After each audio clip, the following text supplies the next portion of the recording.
adalah Roh Kudus, dan sekiranya saya diberi umur panjang, saya akan menjadi pembelamu, karena pasti banyak dari umatmu yang akan menolak ini. Ternyata setelah kita lihat baginda Rasulullah Muhammad SAW menerima wahyu, sedikit pun tidak ada keraguan-raguan. Makanya sejazirah Arab menjadi pengikutnya, karena dia mengajarkan ajaran yang diterima, pewahyuan yang diterima dengan gagah dan sangat berani. Itu apa yang diterima, itu yang disampaikan. Ketika diperintahkan perangi, dia perangi. Ketika diperintahkan kasih, dia mengasihi. Apapun yang diterima pasti kemudian dijalankan. Tak ada keraguan pada baginda Rasulullah Muhammad SAW. Ketika dikasih satu hukum, ya, pengantar ini singkat para sahabat. Mantep TV sudah standby. Di like, di subscribe, di share sebanyak mungkin untuk supaya mencegah sahabat-sahabat kita di luar sana tidak terpengaruh terhadap pemurtadan. Jika Rasulullah diperintahkan mengajarkan tentang zakat, maka semua sejazirah Arab harus bayar zakat. Ketika kemudian diperintahkan untuk mendirikan salat, maka sejazirah Arab harus salat. Tak ada keraguan. Berbeda dengan Tuhannya orang tetangga. Aku diutus untuk domba yang sesat dari Bani Israel, tapi keok. Gak mampu dia menegakkan hukum-hukum kepada Bani Israel. Untung saja Allah Subhanahu wa ta'ala menyelamatkan dari pembantaian dan diganti oleh Yudas di atas tiang salib. Gitu. Begitu, Bung. Oke, bolehlah ya. Anda coba membela kebenaran dengan cara mengarang bebas. Itu fakta. Itu fakta. Nabi Muhammad SAW mengislamkan sejazirah Arab, bahkan hampir seluruh penduduk Indonesia. Untung ada Belanda yang mengurangi sedikit. Kalau Yesus, tak ada satupun manusia yang dikristenkan Yesus. Tunjuk satu manusia yang dikristenkan Yesus, ada nggak? Orang yang dikristenkan Yesus? Tak ada, Bung. Jadi begini ya saudara ya, boleh Anda langsung melompat cara pikirnya. Oh iya, memang kan itu fakta toh. Memang menyakitkan, tapi kan fakta. Pada permulaan wahyunya, Muhammad itu nggak tahu sama sekali apa yang mendatangi dia. Terus buktinya sekarang kalau saya tanya kepada saudara, apa wahyu pertama yang diterima Yesus? Saya bicara Nabi Anda dulu. Iya, makanya saya tanya, ini kan masalah keraguan. Yesus mengaku di dalam Wahyu 1 nomor 1 katanya, inilah wahyu Yesus Kristus. Pertanyaan saya, wahyu pertama yang Yesus terima yang mana? Yesus tidak pernah ragu-ragu. Yang kita bicarakan yang saya tanya wahyu pertamanya. Wahyu pertama yang Yesus terima. Pertanyaan saya, Anda belum jawab saudara. Ini sudah 4.000 pertanyaan, saya cuma satu. Wahyu pertama, kalau kitab Anda itu betul-betul adalah firman Tuhan, maka pertanyaan saya, wahyu pertama yang diterima oleh Yesus dari Tuhan itu yang mana? Kaku lidahmu kan? Karena kamu bukan pengikut Yesus. Yesus menurut wartawan Yohanes mengatakan begini, segala firman yang engkau berikan kepadaku telah aku sampaikan. Berarti dia menerima firman kan? Pertanyaan saya, wahyu pertama yang diterima oleh Yesus, kalau memang kitabmu itu adalah kitabnya Yesus, yang mana?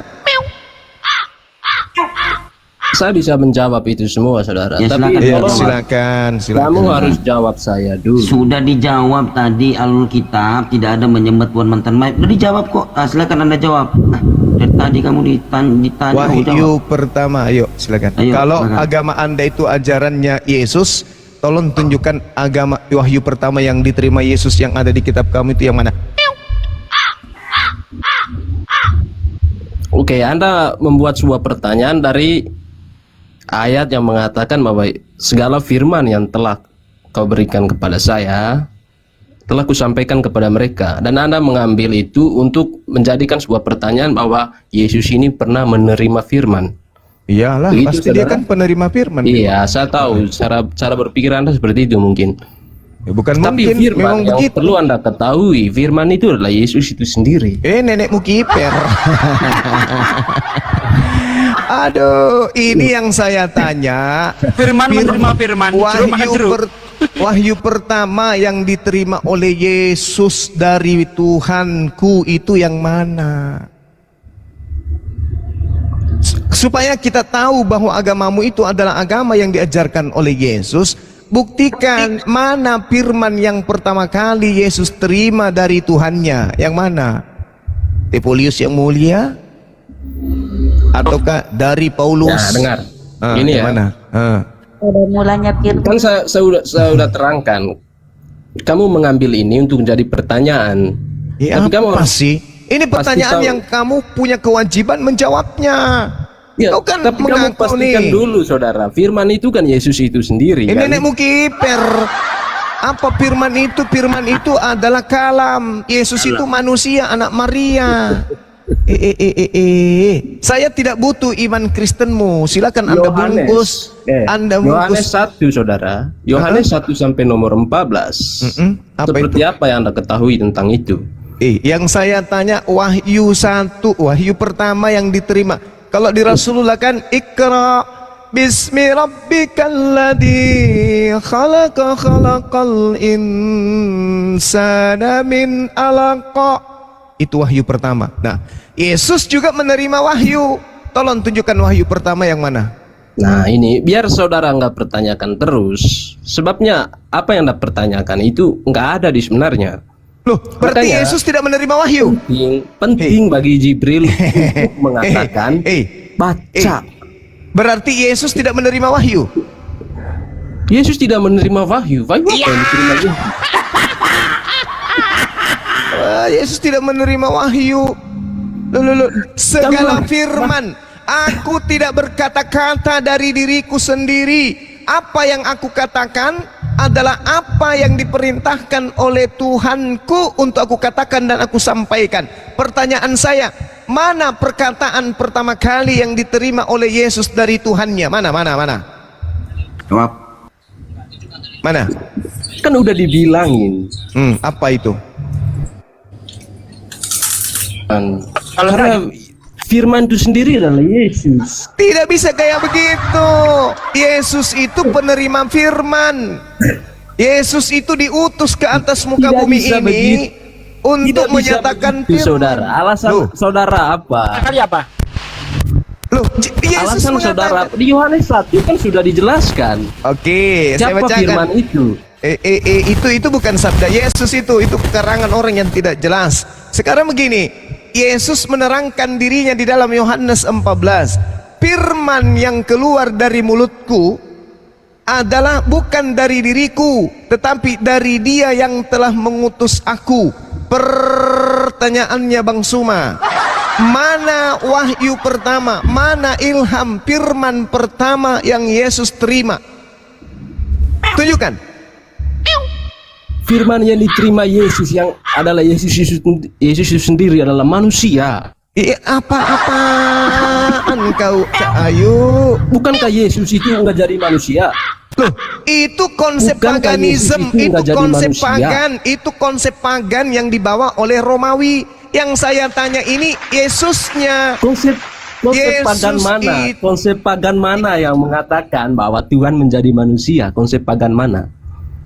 Yohanes 1, Kolose 2, Filipi 2, itu.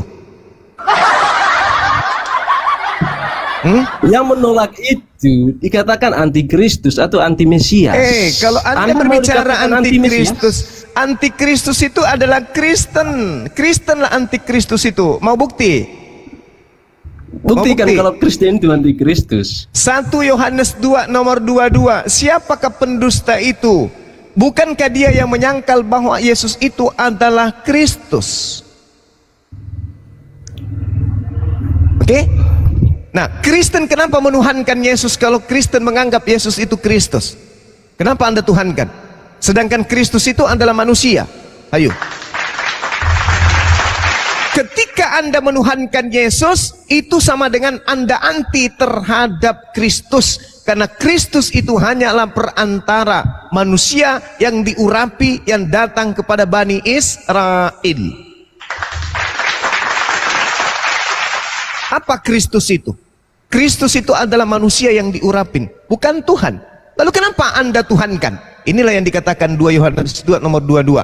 Siapakah pembohong itu? Siapakah Dajjal itu? Siapakah orang yang bermata satu itu? Bukankah dia yang menyangkal bahwa Yesus itu adalah Kristus?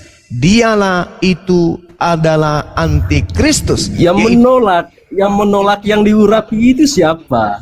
Loh, saya tidak menolak Yesus sebagai Kristus yang diurapin, manusia yang diurapin. Berarti kamu menerima bahwa Tuhan menjadi manusia. Ini kitab. Karena katamu Kristus adalah Tuhan. Logikamu ini saya pakai. Logikamu saya pakai. Saudara, saya tanya, saudara, Kristus itu adalah, jawab. Kristus bagimu tadi katanya kamu Tuhan. Saya Kenapa tanya. kamu Tuhan kan? Saya tanya gitu. dulu. Kita dudukkan dulu. Kita dudukkan Benarkan dulu. dulu logikamu. Kristus Benarkan itu dulu apa? logikamu. Kristus benarkan itu dulu apa? pola pikirnya. Benarkan dulu pola pikirnya, baru bisa lompat Anda. Ini sama ikan teri pakai helm juga ini. Enggak. Yang Kristus saya Tuhan apa bukan? katakan kepada Biar- saudara, biar kamu bisa dudukan. antikristus itu adalah Kristen. Biar kamu Dengarkan. bisa dudukan sendiri perkara pikiranmu. Kenapa Biar Bang kamu bisa Suma? Kenapa Bang dudukan Suma perkara mengatakan pikiranmu. bahwa orang Kristen itu antikristus? Karena orang Kristen menyembah Yesus. Dengan Anda menyembah Yesus, berarti Anda menolak Yesus itu Kristus. Kalau Anda menerima Yesus itu sebagai Kristus, mustahil Anda menyembahnya. Karena Kristus itu sama dengan anak manusia yang diurapin. Oke, pertanyaannya, siapa yang menolak anak manusia yang diurapi? Anda. Macam mana orang Kristen menolak manusia yang diurapi? Buktinya Anda tuhankan. Lah, makanya karena itu saya bertanya kepada saudara, kenapa Anda menolak? Saya tidak menolaknya, saya mengakuinya Jadi dia Anda adalah mengakui orang. Yesus Tuhan. Bukan Tuhan. Ikan teri pakai helm. Logikamu lagi ini, logikamu lagi yang saya pakai. Dengarkan. Coba Makanya polanya ubah dulu. definisikan dulu. Iya. Kristus itu apa? Kristus adalah, Simpelkan dulu saudara. nah, itu kan? Nah, tengoklah, Kristus inilah yang itu dikatakan Tuhan apa Al-Quran. bukan? Inilah yang dikatakan Al-Quran. Ulaika hum syarrul bariyah. Inilah yang dikatakan Al-Quran saya. Kau selalu bikin makar penipuan. Wah, makaru, kau ingin menipu di sini. Padahal kamu hanya menipu dirimu sendiri. Apa itu Kristus? Kristus itu adalah manusia. Apa itu Theos? Apa itu Elohim? Apa itu Rab? Apa itu Allaha? Allaha, Theos, atau Tuhan, atau Rab, itu adalah Khalik, bukan manusia. Sedangkan Kristus adalah manusia. Barang siapa yang menyembah Kristus, berarti dia menyembah manusia. Barang siapa yang menyembah Kristus, berarti dia menteoskan Kristus. Barang siapa yang menteoskan Kristus, berarti dia menolak Yesus. Sebentar. Ini Anda masih pakai sudut pandang Islam. Saya bertanya kepada saudara, Tuhan bagi Anda itu apa? Tuhan itu pencipta. apa? Tuhan itu penciptanya Yesus. Pencipta Yang apa? menciptakan Yesus itu adalah Tuhan. Pencipta manusia. Penciptanya Yesus. Pencipta manusia. Yang menciptakan Yesus itulah Tuhan. Pencipta manusia. Yesus manusia, dia dicipta oleh Tuhanku. Jangan kau bilang dia kodok, apalagi ayam. Jangan. Yesus itu manusia. Titik. Jadi Tuhan menurut Anda apa? Yang menciptakan Yesus. Yang menciptakan Yesus. Yesus Itulah manusia apa? Apa ayam? Kau bilang Yesus ayam? Hah? Anak ini udah 3 kali bolak-balik masih nggak paham. 2 Yohanes 1 nomor 7. Siapakah Dajjal itu? Siapakah setan itu? Setan itu adalah yang pergi ke seluruh dunia, yang tidak mengajarkan dan tidak menerima Yesus datang sebagai manusia. Itulah setan. Kau terima tidak Yesus itu datang sebagai manusia? Terima. Kenapa kau tuhankan? Kalau kau terima dia sebagai manusia, Pertanyaannya, siapa yang kenapa menolak? kamu tuhankan? Duh, buktinya Anda menolaknya karena Anda menuhankannya. Saya tanya, apakah Tuhan Anda manusia? Tuhan saya bukan manusia. Nah itu Tuhan terbukti kan? saya menjadi manusia, saya nggak tolak. Tuhan Anda menjadi manusia. Yes. Oke? Ketika dia menjadi manusia, apakah dia mampu berbuat apa-apa dari dirinya sendiri? Ketika dia menjadi manusia, dia akan menjadi manusia. Nah, Nggak mungkin ketika dia menjadi Tuhan. manusia, ketika dia menjadi manusia, di dalam data Yohanes 5 nomor 30, aku manusia, aku tidak dapat berbuat apa-apa dari diriku sendiri. Betul? Ya, justru karena itu. Justru karena itu ikan teri pakai makanya dalam helm. dirinya dia itu ada Tuhan. Dengarkan saya. Yesus mengatakan, aku tidak dapat berbuat apa-apa dari diriku sendiri. Itu Tuhan Anda tuh. Nah sekarang pertanyaan besarnya adalah, makhluk manusia yang bernama Yesus ini tidak bisa berbuat apa-apa dari dirinya sendiri. Lalu siapa yang membuatnya menjadi Tuhan? Lidah kaku, mulai Benar, ya? keluar darah dari mata. Tuhan menjadi manusia, dan ketika dia Tuhanmu menjadi manusia. Ketika Ya. dia terperangkap dalam keadaan manusia, dengan mulutnya dia berkata, aku tidak dapat berbuat apa-apa dari diriku sendiri. Ini ya. Nah, lalu manusia yang tidak bisa berbuat apa-apa ini, bagaimana caranya bisa menjadi Tuhan? Siapa yang membuatnya menjadi Tuhan? Kekuatan dari mana yang mensuplai dirinya sehingga dia bisa menjadi Tuhan? Itu Baterai polanya, merek saudara. apa? Aki merek apa? Genset merek apa yang bisa mencas dirinya sehingga yang tadinya Tuhan bisa berubah menjadi Tuhan? Jawab saya. Aku tidak dapat berubah. Aku tidak bisa berbuat apa-apa dari diriku sendiri. Untuk menjadi ayam saja aku tak sanggup, apalagi menjadi Tuhan. Tetapi dia adalah Tuhan bagimu. Pertanyaan saya, siapa yang membuat Yesus yang tidak bisa berbuat apa-apa ini menjadi Tuhan? Siapa? Tidak ada yang membuat Yesus itu jadi Tuhan, tapi Tuhan Yesus itu yang bisa membuat dirinya jadi manusia. Itu yang perlu menjadi Tuhan. Oke, saya ikuti alurnya. Tuhanmu jadi manusia. Nah, sekarang setelah dia jadi manusia, masuk ke kandang ayam, masuk ke kandang manusia. Begitu dia mau keluar dari kandang manusia menjadi Tuhan lagi di luar sono, siapa yang membuatnya bisa keluar dari lingkungan manusia menjadi Tuhan? Siapa? Lidahmu kaku kan? Kaku kan lidahmu? Ntar saya terangin lagi ya. Silakan. Tuhan menjadi manusia, dan ketika dia menjadi manusia, dia mengaku apa? Tidak bisa berbuat apa-apa, berarti sah.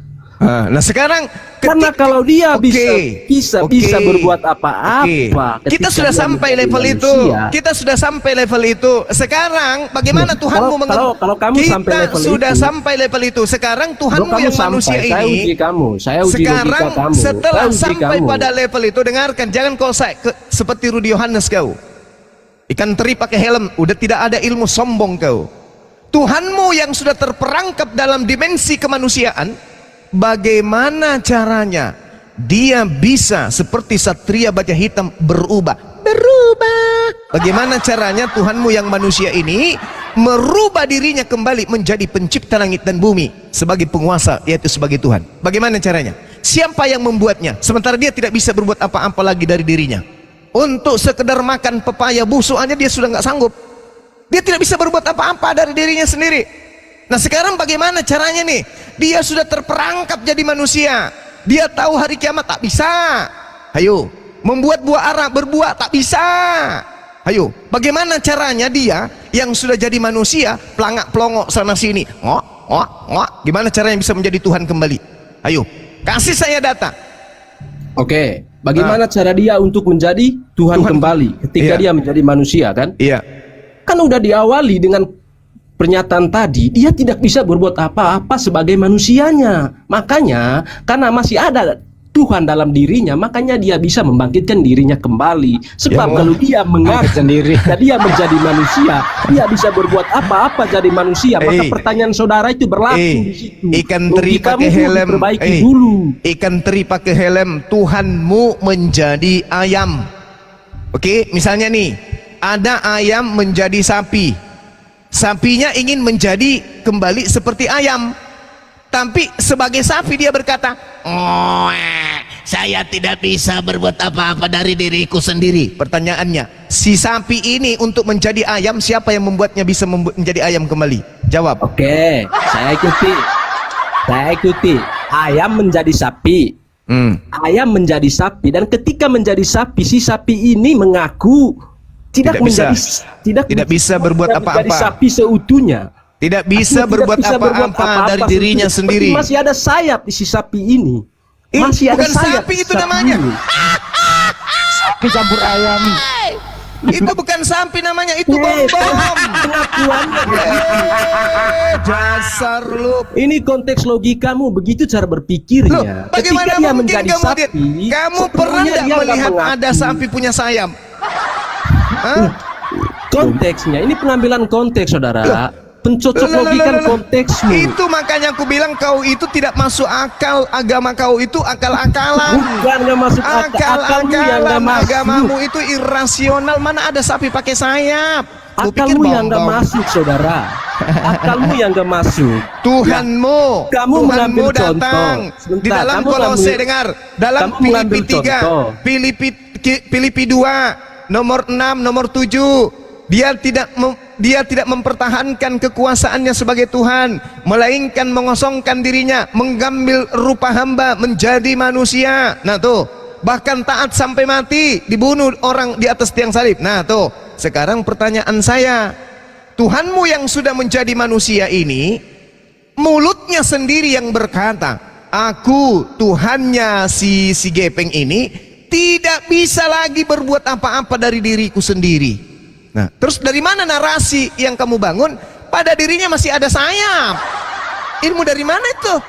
Sementara dia mengaku, aku tidak dapat berbuat apa-apa dari diriku sendiri. Kalau diriku dan aku sendiri berarti semua unsur, semua daya, semua upaya, semua kekuatan yang ada pada diriku tak bisa lagi, Cak Ayu.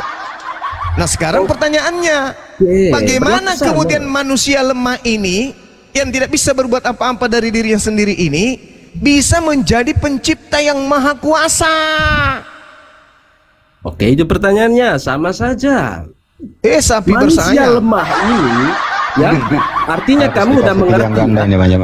Artinya kamu udah mengerti manusia dan Tuhan tuh udah kamu mengerti. Manusia yang lemah ini, artinya manusia yang lemah ini, ya, dalam pengakuannya tidak bisa berbuat apa-apa. Cocok nggak? Ya karena Tuhanmu sudah menjadi manusia, kuclok. La haula wala quwata illa billah. Cocok nggak itu? Cocok nggak? Biar masuk dalam logikamu. Cocok nggak jika manusia yang lemah pada hakikatnya? Makanya manusia Tuhan yang tidak lemah. bisa menjadi manusia, Cak Ayu. Kenapa bisa? Putar-putar di Kok sini bisa doang. Tuhan nggak menjadi? Ya tidak bisa Tuhan itu menjadi manusia. Karena Itu kalau Tuhan Tuhanmu. kalau Itu Tuhan Tuhanmu menjadi yang nggak manusia, bisa. itu dongeng namanya.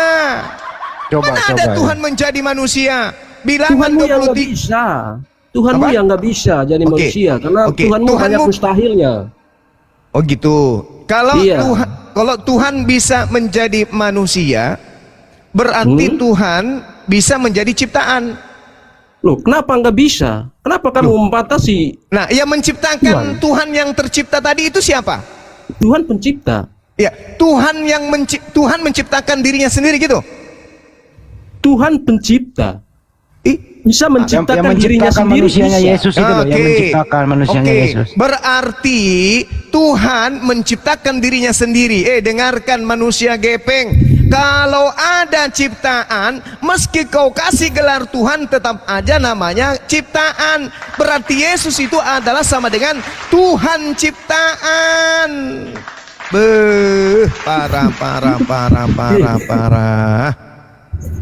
Parah. Jadi Anda sudah mengakui bahwa Yesus itu adalah Tuhan ciptaan.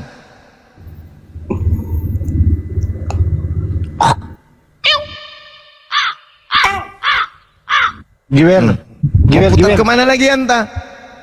Yesus bukan Tuhan ciptaan. Tadi Anda sudah mengakui Tuhan itu sendiri yang menciptakan dirinya menjadi manusia. Berarti Tuhan Yesus itu adalah Tuhan ciptaan. Dah selesai. Loh, memang. Memang Udah diakui udah. Kemanusiaan Yesus itu diciptakan, bro. Kemanusiaan Yesus itu diciptakan di rahimnya Bunda Coba gini, Maria. gue sekolahin dia nih. Berarti Kristen menyembah Tuhan ciptaan. Selesai. Kemanusiaan, ingat ya. Ala Nabi. Ingat ya, bro. Allahumma salli Kemanusiaan ala Yesus itu Sayyidina memang diciptakan Muhammad. di rahim Bunda Maria. Allahu Akbar. Masya. Kamu sudah mengakui, Bung, Tuhanmu Yesus itu adalah Tuhan ciptaan. Satu-satunya agama yang mengakui dirinya menyembah ciptaan Tuhan hanya Kristen. Giwel. Sudah kubilang ente hanya ikan teri pakai helm Enggak, biar begini, dianggap bro. besar. Ya, dengerin Giwel. Gue mau kasih lu Berbicara pertanyaan sederhana. Dengerin. Udah Tuhanmu, udah Tuhan ciptaan, udah selesai. Udah. Silakan Bang. Giwel. Waktu Tuhanmu menjadi manusia, apakah masih ada Tuhan? Jawab. Gini bro, kamu terlalu jauh tentang. Saya ulang berbicara kembali. begitu. Waktu Tuhanmu menjadi manusia, apakah masih ada Tuhan? A ada, B tidak ada. Jawab. Diam. Saya ulang ya. Udah selesai. Waktu Tuhanmu waktu Tuhanmu menjadi manusia, apakah masih ada Tuhan? A ada, B tidak ada. Jawab.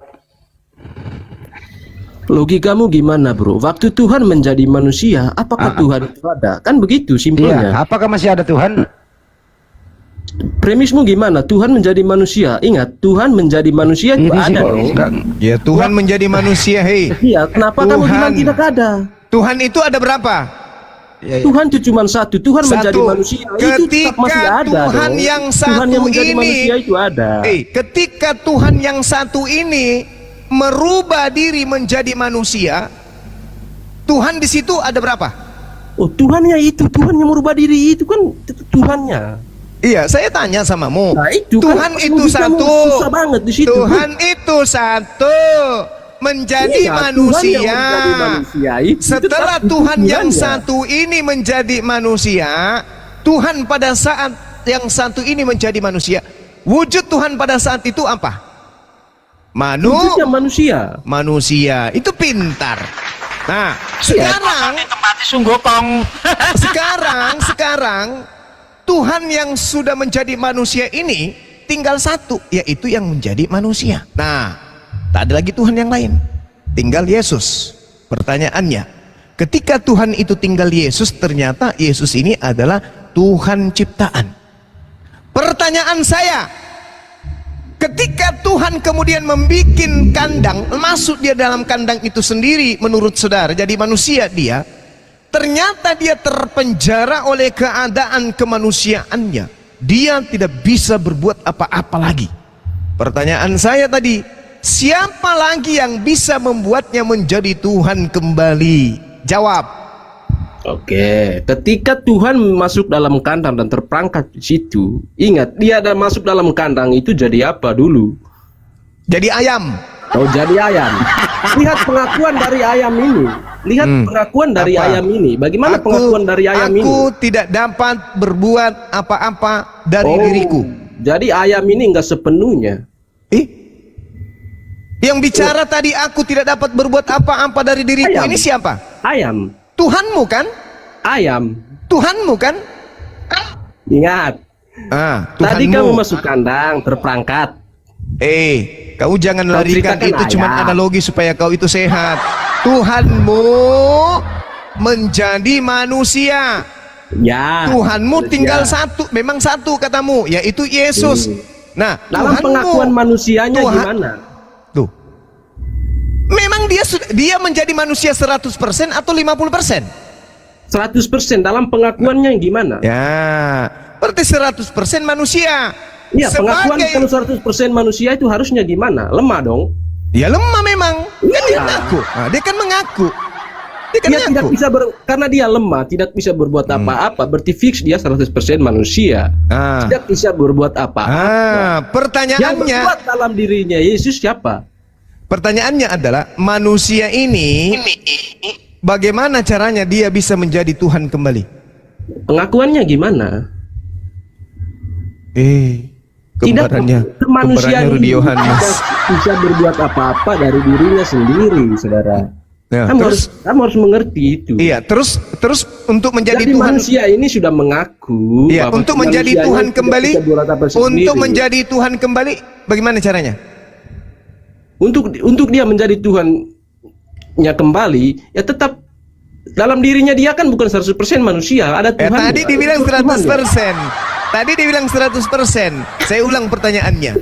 Mudah-mudahan kamu bisa gila permanen. Yesus ini 100% manusia atau cuma setengah manusia? 100% manusia yang mengakui lemah. Nah, Tidak mengaku kuat. 100% manusia. Berarti sudah tidak ada lagi unsur ketuhanan pada dirinya. Betul?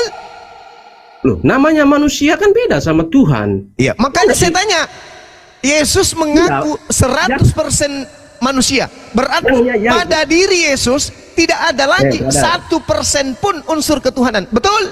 Brother, namanya kalau unsur manusia nggak ada 100% pun unsur Tuhan. Nah, berarti dia tak ada unsur ketuhanan pada dirinya kan? Apa pengakuannya kemanusiaan ini? bersalah Jangan apa kau tidak? bertele-tele. Hei. Yesus 100% manusia, berarti tidak ada sedikit pun unsur ketuhanan pada dirinya. Betul? Pengakuannya gimana? Kok jadi Yesus yang kau jadikan acuan? Yesus itu tidak mengakui dirinya sebagai Tuhan yang jadi manusia. Loh, pengakuannya Yesus tidak pernah mengatakan itu imanmu. bahwa Itu imanmu yang menuduh dan bisa berbuat memfitnah apa-apa. Yesus, menuduh Tuhan. Makanya dikatakan antikristus itu adalah yang menyangkal Bapa maupun yang Saudara. menyangkal Anak.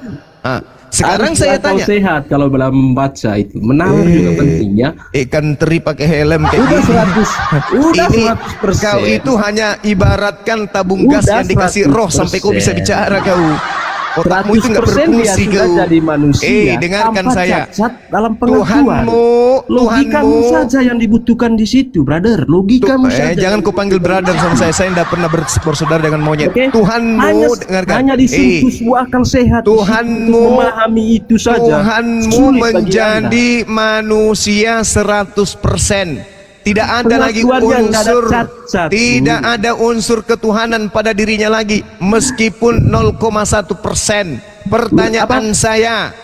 Pertanyaan saya, manusia 100% ini bagaimana caranya merubah dirinya yang 100% manusia menjadi 100% pencipta langit dan bumi? Bagaimana caranya?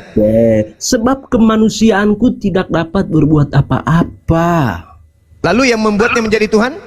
Ya Tuhan yang dalam dirinya itu. Nenekmu kiper udah turunkan. Orang gila ini. Gila. Kamu saja. Kamu saja. Gila.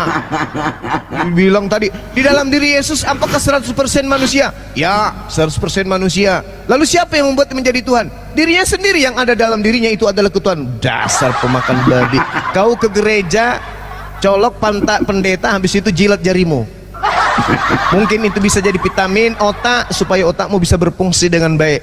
Tak ada orang Islam yang bisa kebodohi dengan konsep paganisme yang kayak gitu.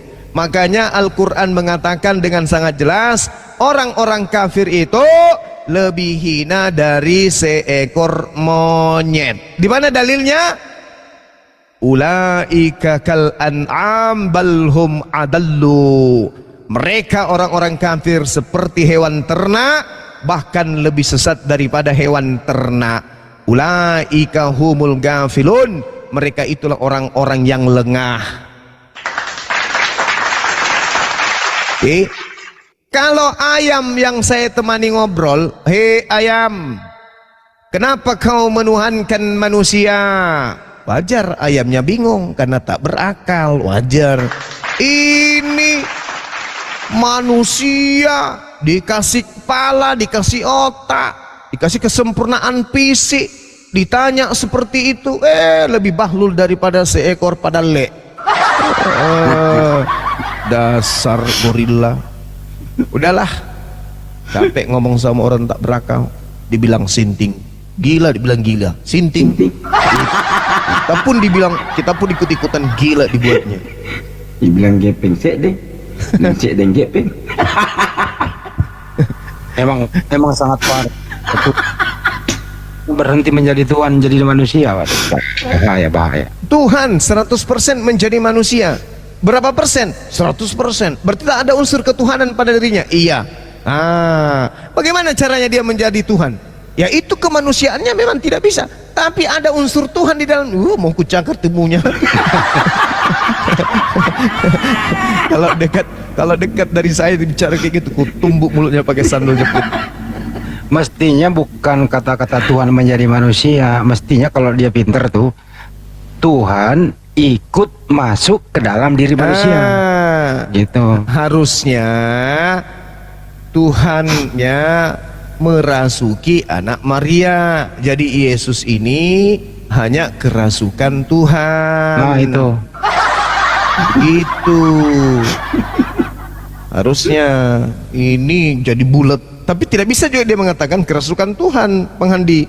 Kenapa? Banyak kelemahannya. Tidak, karena di dalam Kolose 2 nomor 9 yang pada dirinya semuanya itu adalah Tuhan. Coba baca. Iya ya betul. Iya, apapun yang ada pada dirinya itu Tuhan semua tuh. Ya, Bahkan aduh parah ini, parah. Terus kalau dia Yesus ada Tuhan di dalam dirinya, kenapa dia istirahat?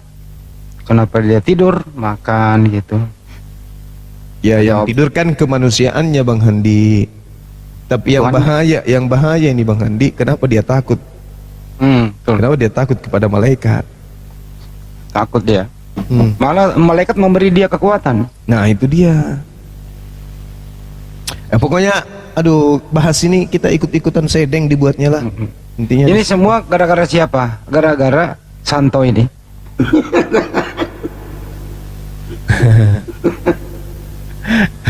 Bilang sede, dibilang gila sinting, dibilang sinting gila. Ya terpaksa lah teman-teman kita katakan seperti itu kan, kita ajak diskusinya kan baik tuh. Iya. Tapi karena dia ngajak kita seperti itu ya sedikitlah kita terapi dia kan, bagi waras sedikit. Aduh. Tapi kenapa ya Gurunda? Maksudnya pemaparan Gurunda itu kan sudah sangat jelas ya. Cuman kenapa ya mereka ini itu tadi khatamallahu ala qulubihim. Nah sama ketika kita katakan kan, ini cincin yang kamu jual ini cincin apa sih? Cincin ini Pak, emas. Berapa persen kandungan emasnya? 100% Pak. Oh gitu. Apakah pada emas ini ada unsur besi di dalamnya atau unsur timah? Ada juga Pak. Berapa persen? 100% juga. Cukadama lento ulu, peda ulu, cilla ulu. Ngapa kule gimpe? Nupakanan jo cincin 100% emas. Di waktu yang bersamaan 100% juga karet. Lama. Anak centili petolotoloi. Anak meong. aduh. Kan kepada le. Balala duduk. Lanjut dulu. Saya mau makan dulu, lapar kan dengan kita hadir. Anak centili kan. Sakit terus saya. Tapi memang paling sulit ini kalau topik. Makanya topik-topik inilah dihindari oleh pendeta-pendeta yang sudah bergelar STT itu. Dia nggak mau, dia menghindari topik ini. Padahal ini basic, sebenarnya basic. Piti-pitinya Isra Soru mengatakan bahwa apa salahnya Tuhan itu menjadi manusia karena dia maha kuasa. Berbeda dengan Tuhannya umat Islam itu tidak maha kuasa karena tidak bisa menjadi manusia. Gitu ya. Yang salah itu kalau manusia menjadi Tuhan. Isra Surut lupa. Waktu dia menjadi manusia, tadi pembahasannya Bang Juma, is oke lah menjadi manusia. Kemudian dia kan menjadi Tuhan lagi. Lupa Pak Isra Surut di sana. Kenapa dia nggak stay di muka bumi ini? Dia kan udah kembali menjadi Tuhan. Nah, pertanyaan sederhananya adalah, siapa yang menjadikan manusia Yesus ini menjadi Tuhan kembali? Itu pertanyaannya yang sederhana. Nah, kalau mereka membaca Bible, tentu akan membaca surat Paulus. Yang menjadikan Yesus kembali menjadi Tuhan adalah tulisan Paulus, terutama yang tertulis di Roma 14:9 itu. Betul Santo? Betul. Nah, sama di Kisah 2:36 kalau nggak salah ya. Iya. Gitu. Jadi Tuhan menjadi manusia, berhenti menjadi Tuhan. Kemudian mati di tiang salib, hidup kembali menjadi Tuhan. Nah, mestinya Pak Pendeta Isra Surut juga paham itu. Gitu loh. Ya, mudah-mudahan Isra Surut mendengarkan di luar sana. Bang Handi, sorry Bang Handi. Iya. Coba lihat di belakang Bang Handi itu apa itu yang besar Bang Handi? Di belakang Bang Handi itu. Kepalanya bom-bom. Bukan. Sapi terbang Bang Handi, sapi terbang. Oh.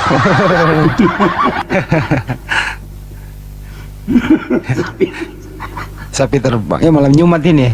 Ya, siapa tahu ada benar bom-bom. Pak, siapa ini? Eliandra. Malam Pak, pagi. Waktu diskusi kayak gini, waktu Tuhanmu menjadi manusia, apakah masih ada Tuhan? Ada. Dia jawabnya ada. Tuhan ada di mana waktu Tuhanmu menjadi manusia? Ada dalam diri manusia. Yesus 100% manusia, 100% Tuhan. Saya jawab lagi, kalau begitu Tuhanmu nggak menjadi manusia. Tuhanmu masuk ke dalam diri manusia. Serba salah memang ini, serba salah. Karena Yesua Masya atau Yesus itu adalah ciptaan Tuhan. Tamunya mau disapa. Ah, ini dia nih.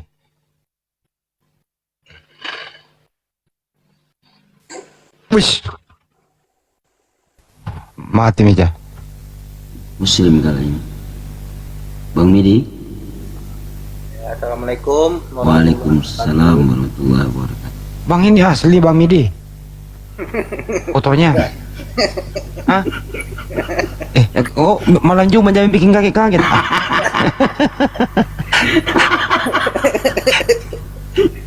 Ini kalau naik di remote ini sebelum bertanya udah diturunkan.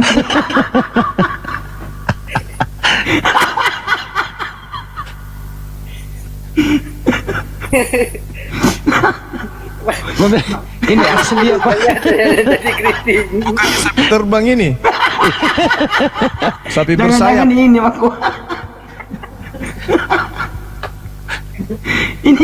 ini kalau ditanya di remote ini Anda Muslim ya, mau bertanya yang langsung diturunin ini.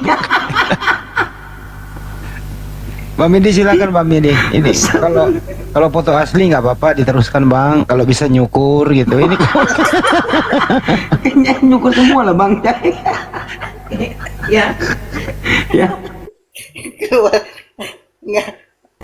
Enggak, soalnya gini Bang Andi. Bang Andi yang tanya, saya ini jadi keriting samping-samping. Jangan tapi terbang ini. Yes. ini ada orang nggak kayak ini ada orang kayak gini aslinya nih ada. Enggak lah editan lah ya. Enggak, mudah-mudahan nauzubillah min dzalik. Mudah-mudahan lah. Enggak. Nauzubillah min dzalik. Ya Allah. Aduh. Ya silakan Bang Midi, ada yang mau disampaikan? Enggak, siapa-siapa aja. Nih, semoga kita sehat semua, abang rumah. Ini gedein. di pusat. Tapi gede.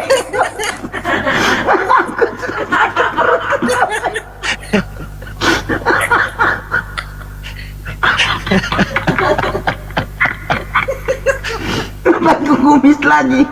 Jadi gedein lagi. Ya silakan Bang. Udah keluar keringat saya.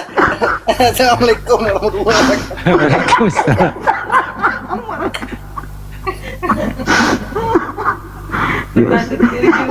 Aduh dua. Pergi, pergi.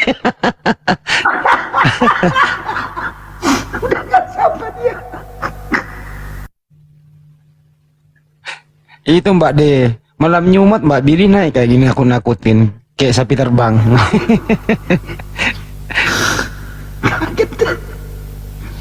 Ya Allah. Aduh. Jadi anak buah Isra Soru ini malam dari sore saya hadapi anak buah Isra Soru gitu ya, yang selalu berprinsip Tuhan menjadi manusia.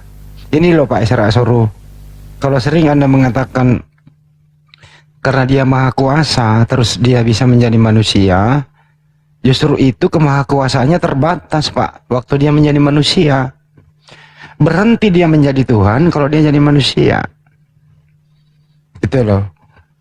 Kemudian dia kembali menjadi Tuhan. Siapa yang menjadiin dia Tuhan?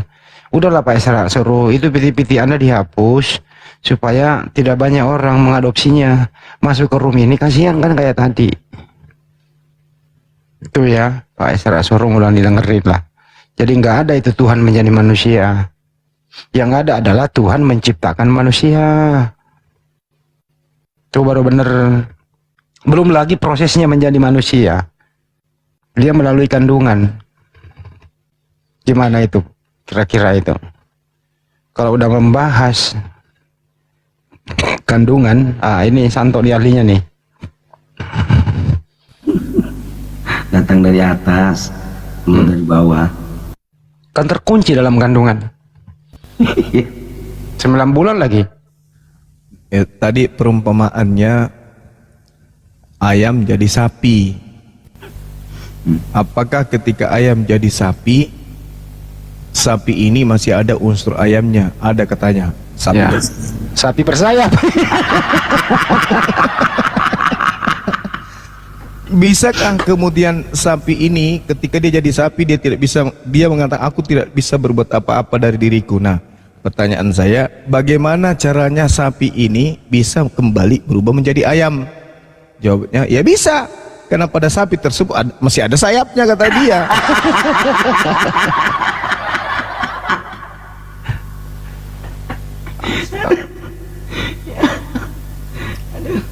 Sapi menjadi ayam, tapi di dalam diri sapi masih ada keayaman ya. Makanya sapinya bersayap. Ya kalau begitu salah argumentasinya. Ayam masuk ke dalam diri sapi. Bami ini lagi kurang ngajar. Allahu Akbar, Masya Allah. Ya sudah soknya bicara, wah so intelek kali, wah ikan teri pakai helm, itu lagi dia. Sama seperti Om Poot. Om Poot itu menyerah sebelum bertanding. Oh panjang kali dia chatnya, ujung-ujungnya kabur, nggak jadi. Kirain dia udah mualaf, Gurunda, belum? Enggak ya? Enggak lah, orang kayak gitu disuruh susah ya Bang Juma ya. Susah. Susah. Orang kayak gitu susah. Karena dia udah paham yang benar tapi masih ingkar. Sebenarnya dia paham bahwa Islam itu, dia ngomong kok yang baik. Kristen itu apa sih kata dia? Agama Islam itu sempurna, semua ada aturannya. Justru dia mengingkari udah yang sempurna yang dia tahu itu. Ayo, ini lebih sulit loh. Itu Serius. zalim namanya. Itulah Iya. yang jatuh pada posisi zalim. Allah mengatakan ulaika hum, kepada Sarul orang Karim. mereka. Allah mengatakan terhadap mereka ini, waman azlama mimman iftara 'ala Allahil kadziba wa huwa yuda ilal Islam. Wallahu la yahdil qaumaz zalimin. Allah kemudian tidak beri petunjuk pada orang-orang yang zalim. Zalim lah itu namanya.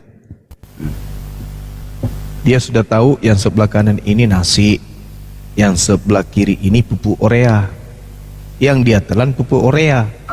Adaga, dompal, kardoba. Dia sudah tahu ini yang nasi, ini yang pupuk urea. Nah, disuruh makan, makanlah. Yang menurutmu itu baik. Diambil pupuk urea dia makan. Dasar, itu namanya zolim. Lebih sulit dia itu. Kayak Pak Midi nih, rambutnya nggak mau.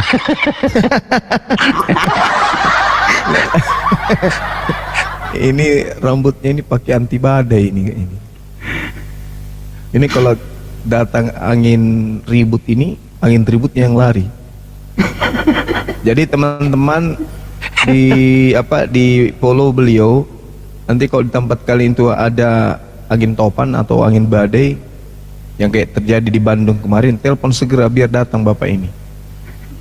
Ini Banyuma ini Bami Bini kalau ada di parkiran motor nggak bisa beda yang mana helm yang mana. Bisa-bisa orang salah ambil. Cuman pesan saya Bang Midi, ini pesan dari ya sebagai saudara ya, sebangsa dan setanah air. Itu Pak, kalau kita melihat tanah yang gundul kena air hujan, insya Allah 2-3 hari itu akan tumbuh rumput.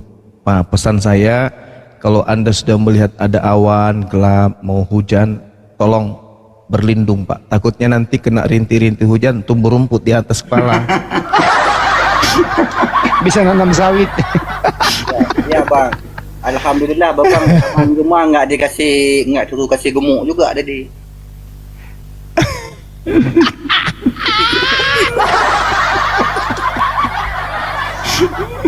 Aduh. Ini lu lihat di bawahnya ada Abdul ini nengok terus ke Bami di atas. Assalamualaikum warahmatullahi wabarakatuh.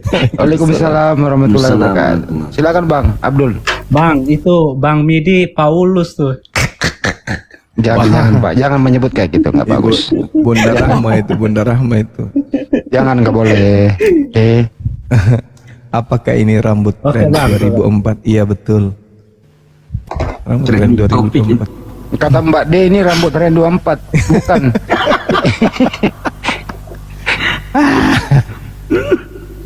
Ini yang sering hilang sapu hijau di musola ini.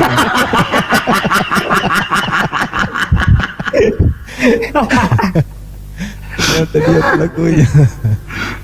Allahu Akbar. Nggak mau nanya serius Mbak Midi, ini Anda pakai ini Anda serius apa kebetulan nemu apa gimana? Enggak, daripada sapinya bersayap lebih baik kepala saya mandi. Oh, kepala bersayap. Kepala bersayap ya. Masuk. Luar biasa. Enggak, itu editan kan. Tapi ini foto abang. Ya betul, asli itu Bang Lumah. Allahu Akbar. Masya Allah. Fotonya. Fotonya sendiri. Dia edit begitu. Allahu Akbar. Oh, foto sendiri diedit. Iya, ada temannya Pak Bom. Bang Midi nanti kalau panjang umur 70 tahun begini jadinya. Ini tinggal pasang bulu ini jadi sapu ijuk. Aduh, Masya Allah. Ya malam Jumat ini, subuh Jumat kita Mbak D tadinya tertidur, ada Mbak Midi bangun lagi Mbak D itu. marah besar beliau marah besar. Dia bilang gini, pengen rasanya kuratakin jantungnya dan kuludahin ginjalnya. Yang itu tadi yang menghujat itu, dia kan manggilnya Mamat tadi kan? Iya kan? Siapa dulu nih orang Bone ini? Tumbeng orang Bone dari mana malam-malam orang Bone ini? Habis jual sukun dari pasar Dirungkatkan. gitu. Katanya dari sini dia, ini siapa ini? Bisidikin. Mana berani dia naik ke sini. Ada tepit-tepit tadi di bawah. Itu Bisidikin dari komalnya sahabat semua. Enggak tahu lah, saya enggak perhatikan kecoa kayak gitu. Ya itu SMA Tatata. Sebenarnya begini ya, mereka sebenarnya udah sepi peminat. Seperti Walabu semuanya gitu lah, supaya mereka punya nama lagi. Ya mereka ingin berusaha diskusi kembali dengan Banyuma, supaya mereka nanti itu akan mereaksi videonya sendiri gitu loh. Pinter dia. Jadi direkam dulu, habis itu nanti giliran Banyuma bicara dia skip, dia ngomong lagi gitu. Jadi dia debat atas rekaman itu, nanti direaksi ulang seakan-akan dia mengalahkan Banyuma. Inilah licik-liciknya si Walabu ini. Jadi dia edit ya Bang Handi. Iyalah, lihat aja di ininya, video-videonya. Nah, saya pikir masih punya telinga kah Walabu? Ini Walabu dari dulu kita udah blacklist kok, mulai dari grup Zoom. Di Zoom kita udah blacklist. Saya pertanyaan saya Bang Handi, dia masih punya telinga apa tidak? Punya tapi budak. Tidak, soalnya kalau dialog andalan ini telinganya. Potong telinga saya. Sudah Walabu. Harusnya jangan potong telinga, rapikan gigi aja yang gigi depan. Potong kulup. Aku nantang Bang Yuma. Yuma mana? Aku nantang dia diskusi debat. Ya lo yang nantang tapi lo yang dibayar, gimana sih? Mestinya kalau nantang itu gitu ya, datang ke Jakarta siapkan tempat gitu. Woi ustadz seluruh Nusantara, ya siapkan tempat, saya mau lawan. Siapa lu mau disiapin tempat? Tempat lu itu di kandang babi, Rudi, bukan di sini. Mungkin masuknya kandang domba Bang Handi. Nggak layak. Nggak layak itu, dua itu anak Batak tuh sama Rudi, nggak ada gunanya itu teman-teman dinaikin di Komal Muslim. Ngotorin doang, bener. Masalahnya mereka penghujat. Kalau bukan penghujat sih ya kita layani. Dalam arti kata menghujatnya itu dia tidak memahami isi Quran, tapi so tahu dan ngotot. Iya, pansos itu berusaha memanaskan suasana, kemudian nanti kan kalau ada yang ngekick, nah pindahlah dia, aku di-kick, kalah dia debat, ujungnya saya di-kick, kan gitu nanti framingnya gitu. Benar Bang Handi, betul sekali. Ya benar itu Bang Robi. Lebih parah lagi ngajak Bang Juma ke Israel debat. Gimana ceritanya? Sampai di sana nggak tahu siapa yang diludahin. Dialah. Oh dia. Coteng lah. Oteng yang diludahin.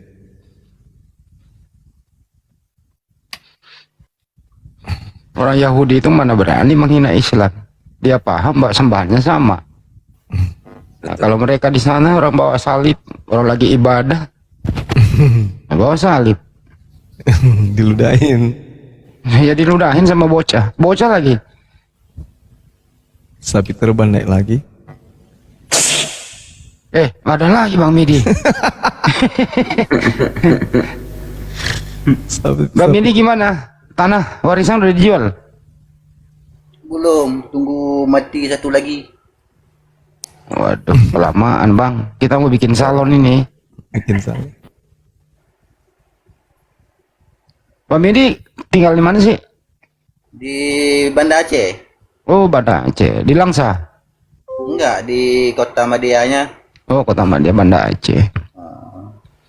Tapi di sana itu bener masih berlaku ya polisi syariah, ada ya? Polisi? Aceh, Bang Andi tahu kepanjangan Aceh enggak? Nggak tahu, jangan bercanda ya, nggak boleh. Enggak bercanda. Ada cara enak hidup. Nggak boleh begitu. Mana bercanda tuh? Ada sih cara enak hidup. Nggak boleh, itu kampungmu nggak, jangan. Enggak, iya memang iya kayak itu, Bandi. Aceh Si Cina, India. Cina, Eropa, India. Bahasa Aceh kan kayak gitu dia. Ada ini nih.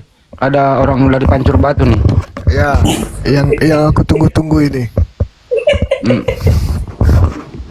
Ya, sekarang kita nonton Bang Midi versus Darni. Ya. Iya, versus lagi aku dihantam orang. Kalau Bang Midi ini rambutnya mancur kiri kanan, kalau Bu Darni ke bawah kiri kanan. Kalau dia bersayap. Oh iya ini. Versi ceweknya Bu Darni. Iya kan? Coba. Coba lihat Bu Darni Apa? tuh. Apa Bang Handi? Model rambutnya Pak Bang Midi itu dia melambai kiri kanan. Kalau Mbak Bu Darni kan ke bawah kiri kanan. Bukan itu kesetrum kali. Korslet itu. Korslet. Kena Aduh. puting beliung. Aku mau bertanya. Tanya apa? Tanya sama saya aja. Enggak lah.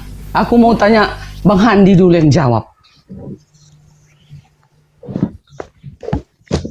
Apa sih Bu Darni? Tapi kita hanya setengah jam ya, ngantuk aku. Bu Darni mah Jam selalu apa? datangnya di Mike Nexo. Enggak, aku di bawah-bawah lo nonton. Aku kan dengar-dengar. Aku mau belajar-belajar. Itu tadi topinya Aku kan- Tuhan menjadi aku kan manusia. kena- Bu Darni juga. Bu Darni tadi topinya Enggak. Tuhan menjadi manusia. Aku kan kata teman-temanku belum bisa untuk naik ke sini. Oh. Ini aja aku entah kenapa naik lagi. Semalam udah janji. Lalat diingkari. Siapa itu? Biasalah. Biasalah teman-temanku yang seiman. Janganlah hadir ke situ katanya. Sidiki. Ya kan enggak, ya pastilah aku dengarkan teman-temanku. Iya juga lah sampai di sini nanti kalian goreng-goreng aku. Tuhanku kalian hujat-hujat. Paulus nggak pernah- Rasul nggak. kami kalian bilang palsu, kalian bilang bejat, kalian bilang ini. Enggak pernah bilang Iya iyalah bejat, orang enggak, itu. enggak. Bu Orang Darni itu di jangan- bawah dengarkan panaslah hatinya mau naik nggak dinaikkan. Bu Darni yang tolol-tolol kalian naikkan. enggak ada permintaan. Iya kan? Kami enggak pernah menghujat kayak gitu Bu Darni. Jangan di-framing lah, jangan. Kan aku kan dengar terus.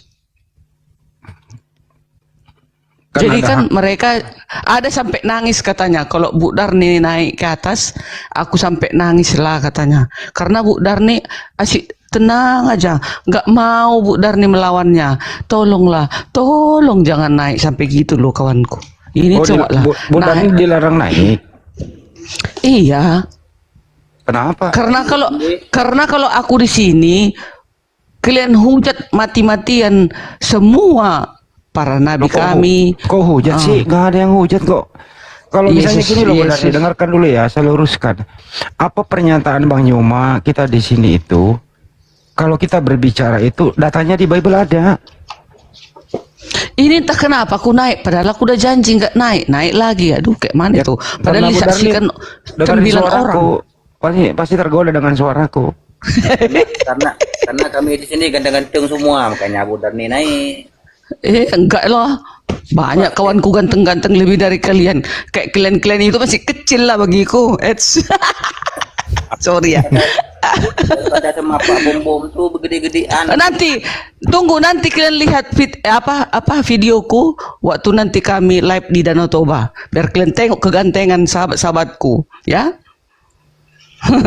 Nanti biar ku foto kiri kananku yang paling ganteng ya. Mana lebih ganteng Bang Juma atau kawan-kawanku?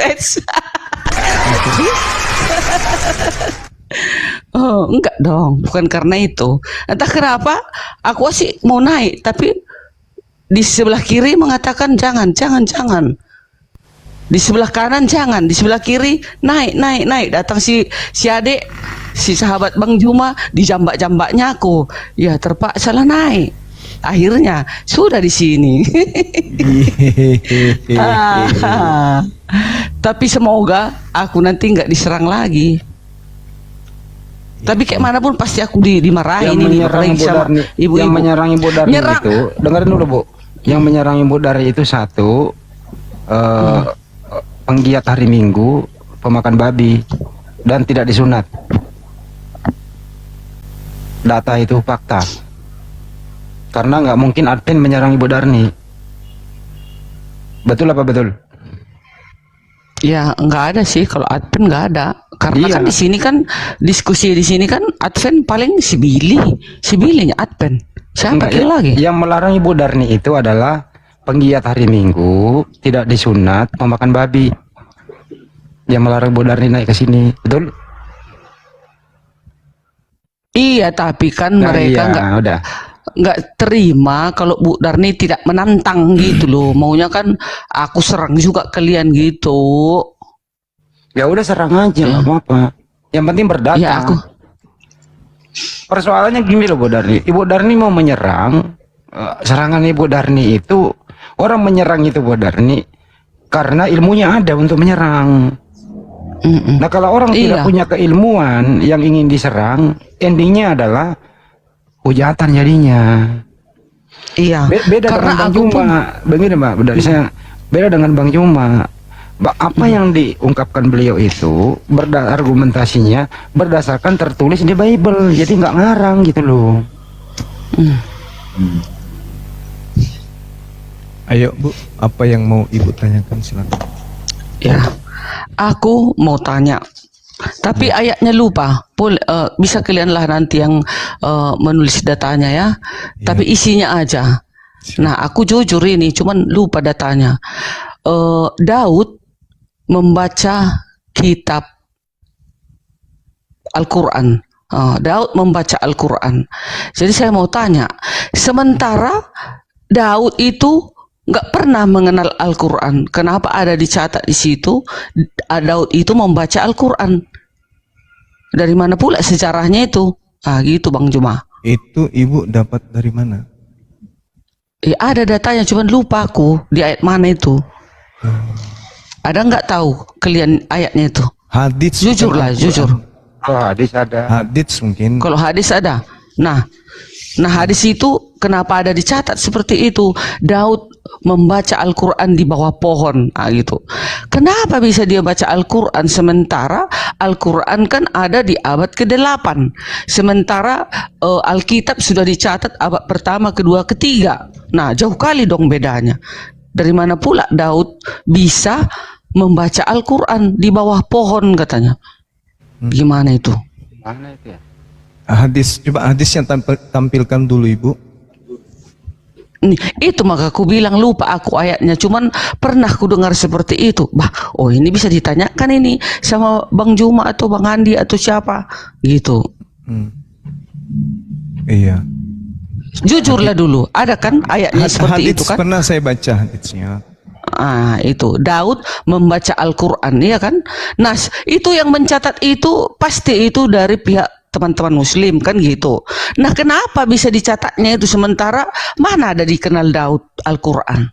Dia membaca Tauratnya. Seluruh para nabi membaca Taurat. Itu ajanya.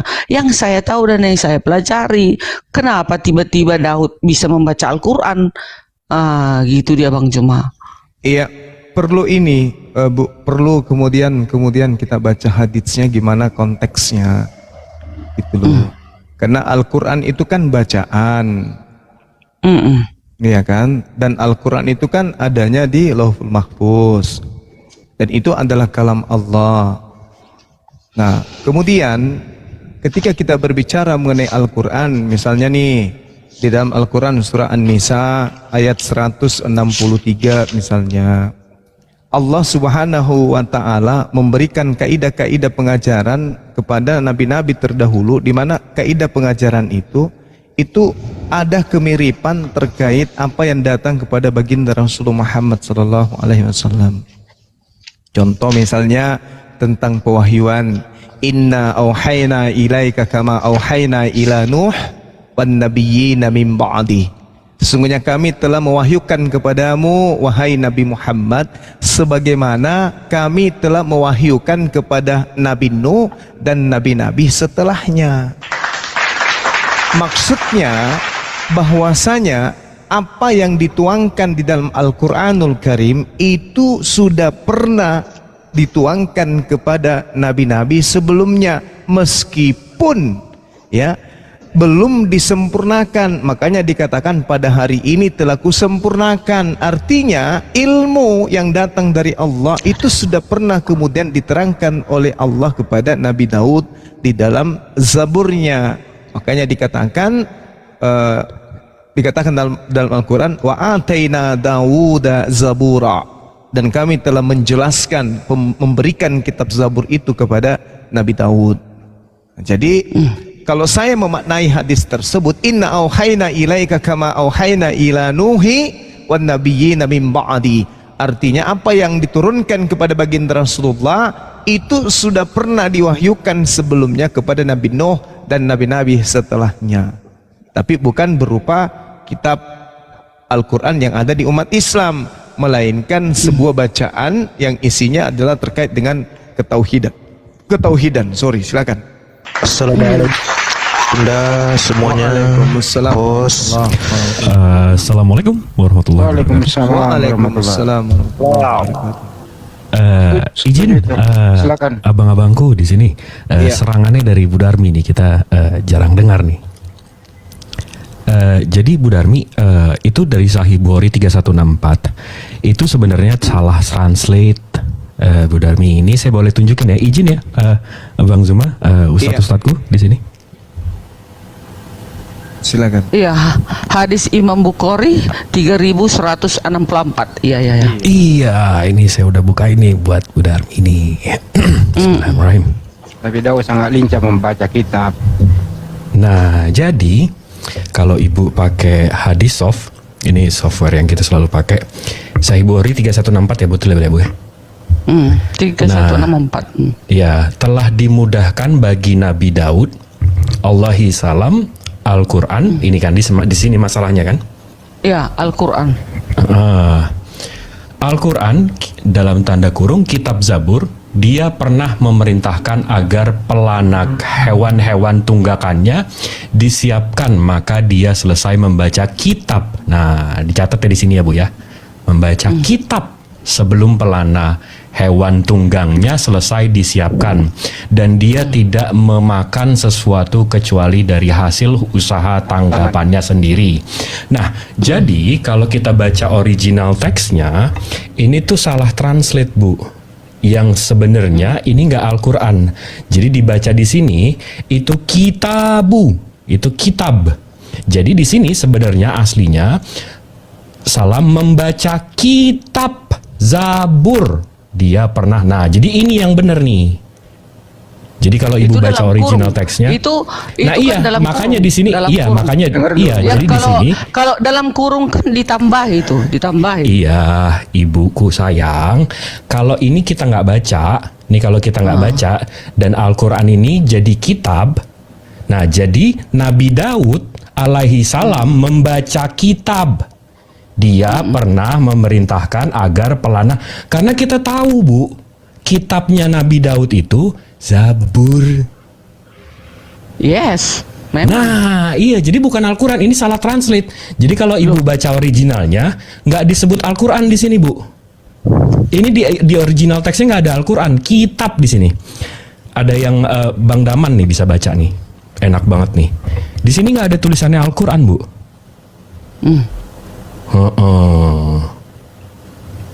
Mau kita bacain apa gimana? Jadi Daud memang nggak pernah membaca Al-Quran. Nggak pernah Bu, nggak pernah. Betul. Nah, iya di sini. Nah iya makanya di sini kan membaca kitab. Jadi ini salah translate kitab Bu. Jabur, original teksnya nggak ada Al-Quran Bu. Di sini tuh nggak ada Al-Quran. Jadi Nabi Daud membaca kitab. Kenapa di sana ditaruh Al-Quran? Ya ini salah translate ibuku sayang, kan saya ngelurusin. Enggak, karena begini, selama ini kan kalian selalu bilang Alkitab kami selalu ada kontradiksi. Sementara ini ada kontradiksi. Oke, ini bukan Al-Quran Bu. Tapi ini hadis Ibu. Hadis kan perkataan Nabi Muhammad kan? Loh. yang dikatakan Nabi Muhammad ini bukan Al-Quran, Ibu, ini hadis. Iya, kalian kan percaya kepada Nabi Muhammad. Sementara hadis kan perkataan Muhammad. Terus kenapa sekarang kalian bilang itu salah? Ini translate-nya, Bu, ininya bener, ininya yang salah, Ibu. Indonesianya. Ininya bener, ininya yang salah. Maka nih, saya sekarang lagi coba nih, saya coba copy ini, saya translate gitu. Ya, sebentar ya.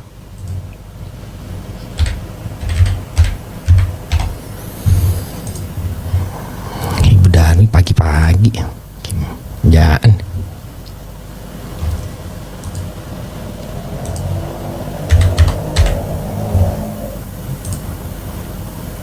Nabi Daud memang lincah membaca.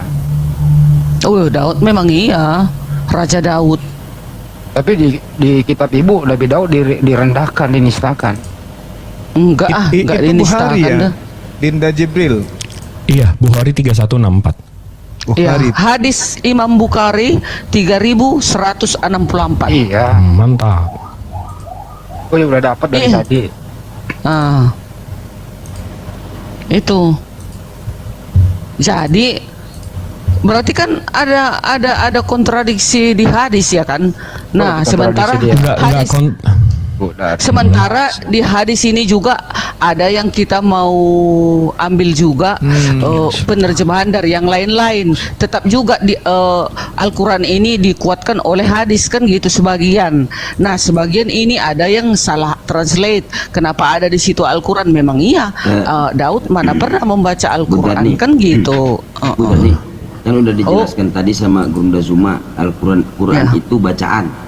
Nah, di dalam di sini ditulis di sini ditulis membaca. Nah, jadi di situ dinarasikan di situ Al-Quran dalam kurung kitab Zabur gitu loh. Itu udah komplit itu penjelasan dari Bang Jibril. Tambah tadi yang pertama dari jelas itu bacaan. Dan kedua, nah dapat lagi ini timbul pertanyaan baru ya dari pertanyaan pertama ini. Tadi kan kita bilang semua Alkitab yang baru atau kitab yang baru harus beriman kepada Taurat, Zabur dan Injil, ya kan? Kecilin suara gue. Tunggu dulu. Tunggu dulu Bu Dani. Kita sepakat dulu yang tadi itu gimana? Udah ya? Ya udah, karena sudah kalian bilang seperti itu nggak ada Al-Quran, ya udah jangan lagi didebatkan. Itu. Izin ya, Guru Naya izin. Nah, kalau dikatakan kontradiksi seperti misalnya begini, di dalam dua raja-raja, kita lihat ya, di dalam dua raja-raja, dua raja-raja 8 nomor 26. Nah, di situ Ahazia menjadi raja umur 22 tahun. Sementara di dalam dua Tawarik 22 nomor 2, Ahazia menjadi raja 42 tahun. Nah, itu baru kontradiksi. Betul? Iya. Itu di dalam Bible gitu loh. Nah, pertanyaan di sini, di antara dua ini yang salah ini tentang umur ini, yang mana firman Tuhan dan yang mana bukan firman Tuhan? Gitu. Paham nggak? Itu kalau dikatakan kontradiksi di dalam dua raja-raja 8 nomor 26 bisa Ibu baca, baru VS 2 Tawarik 22 nomor 22, 2 Tawarik 22 nomor 2 gitu loh. Itu tentang umur itu aja udah kontradiksi gitu. Begitu kalau berbahas tentang kontradiksi. Nah di situ makanya jadi di Alkitab juga kalaupun ada seperti itu, jadi jangan terus kalian serang-serang juga. Nah, kami pun kayak ginilah sudah tahu seperti itu. Daud sebenarnya tidak pernah tahu apa isi Al-Quran. Nah, sekarang selesai itu. Nah, sekarang pertanyaan yang timbul yang baru dari pertanyaan pertama. Entar dulu bereskan dulu. Intinya adalah kesimpulannya. Entar dulu, intinya adalah kalau di Al-Quran itu Nabi Daud itu adalah nabi yang mulia, tidak ada kisahnya berzina, tidak ada mengambil istri orang untuk diprot-prot di tempat umum. Kalau di Bible dari Anda mana? itu, kalau Bang di Andi, Bible Anda dulu, kalau di Bible Anda itu Daud itu dikisahkan sangat terhina dia, gitu. Tunggu, ya Bang Handi, dari mana tahu Bang Handi menceritakan tentang Daud kalau nggak kalian baca dari Alkitab? Kan Alkitab duluan ada, kan Alkitab duluan hadir. Seharusnya apa yang tercatat dalam Alkitab itu kan sejarah. Jadi apapun yang dilakukan Daud di dalam Alkitab itu sudah sejarah. Sudah bapak-bapak gereja sudah mencatatnya itu. Dijelaskan oleh Banjuma gitu. Ini prasangkanya Banjuma, Ibu Darni ini dia pikir Al-Quran ini mengutip dari kitab sebelumnya. Ya, jadi Kalau nggak dari mana tahu coba? Kalau Ya, nggak iya, dari tunggu kitab yang dijawab. sebelumnya. Ya tunggu dijawab dulu sama Bang Juma. Al-Quran Begini. itu dari mana? Silakan. Al-Quran itu tidak pernah dituliskan berdasarkan hasil penyelidikan terhadap kitab-kitab sebelumnya. Rasulullah Muhammad SAW tidak bisa bahasa Ibrani, tidak bisa bahasa Yunani, tidak bisa bahasa Aramaik. Dia tidak bisa membaca huruf-huruf dari bahasa-bahasa tersebut.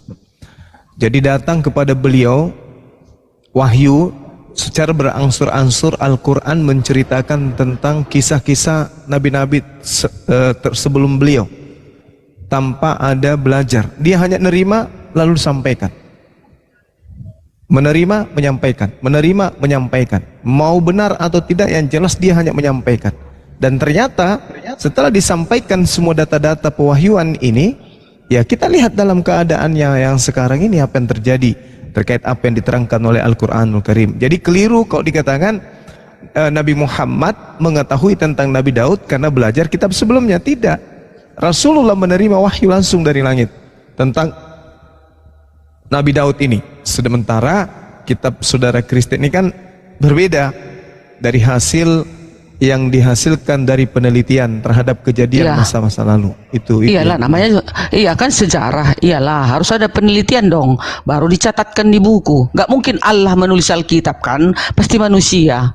Kan gitu kan Bang Juma. Udah lah itu kan. Sekarang pertanyaan yang kedua yang timbul dari pertanyaan pertamaku tadi. Nanti lupa aku, jangan potong dulu Bang Andi. Nah tadi kan Daud membaca Taurat. Nah kenapa nggak ada dicatat di dalam Al-Quran Jabur itu tadi? Sementara kan di dalam Al-Quran dikatakan kalian harus beriman kepada Taurat, Jabur dan Injil. Seharusnya ada dong tercatat di situ, sama seperti kutanya-tanya dulu. Harusnya itu dicatat dan diteruskan, gitu. Supaya jangan ada yang supaya ada yang tidak diketahui umat gitu. Nah, makanya di Jabur itu semua di situ semua sejarah, semua lengkap di situ tercatat. Kenapa di Al-Qur'an Jabur itu dihilangkan? Itu pula. Gitu. Ya. Jadi kalau ini pertanyaan Bang Juma, ini pertanyaan yang IQ-nya 40 ke bawah ya. Jadi kalau berbicara mengenai Nabi Daud di dalam Al-Qur'an, ada diceritakan Nabi Daud, surah Anbiya misalnya diterangkan bagaimana Nabi Daud pada masa lampau. Surah An-Naml diceritakan tentang Nabi Daud. Surah Saba juga bercerita tentang Nabi Daud. Jadi ada beberapa surah di dalam Al-Quran yang bercerita tentang Nabi Daud alaihissalam. Namun cakupan daripada apa yang diterangkan kemudian tentang Nabi Daud ini, itu yang tadi yang saya bacakan kepada ibu. Yang pertama bahwasanya inna auhayna ilaika kama auhayna ila Nuhin wan nabiyyina min ba'di. Sesungguhnya kami wahyukan kepadamu Nabi Muhammad sebagaimana kami telah mewahyukan kepada Nabi Nuh dan nabi-nabi setelahnya. Apa itu isyarat tentang sama bagaimana kemudian firman Allah datang kepada mereka. Yang kedua ilham, yang ketiga insting, yang keempat kemudian bisikan kalam dari Allah. Itu sama. Nah, ketika berbicara salah satu firman yang diterima kemudian Nabi Nuh di dalam Al-Qur'anul Karim diterangkan misalnya wa Dawuda wa Sulaiman isyahkuma fil hauthi isnafashat bih. Seperti itu dalilnya. Ya saya kurang hafal. Di situ dikatakan gini. Dan ingatlah ketika kemudian Nabi Daud dan Nabi Sulaiman di waktu keduanya memberikan keputusan mengenai tanaman, karena tanaman itu dirusak oleh kambing-kambing kepunyaan kaumnya. Dan adalah kami menyaksikan tentang keputusan yang diberikan oleh mereka. Jadi hal-hal yang terkait tentang Nabi Daud itu terkait dengan kaidah hukum yang ada pada masa itu. Kaidah hukum yang ada pada masa itu. Jadi yang diceritakan kemudian yang berkaitan dengan akidahnya umat Islam. Tidak menceritakan secara runut, karena Al-Quran itu bukan buku biografi. Bukan buku yang kemudian dihasilkan dari hasil penyelidikan. Wa 'allamnahu san'ata labus lakum lituhzinakum min ba'zikum wa hal antum syakirun misalnya. dan telah kami ajarkan kepada Nabi Daud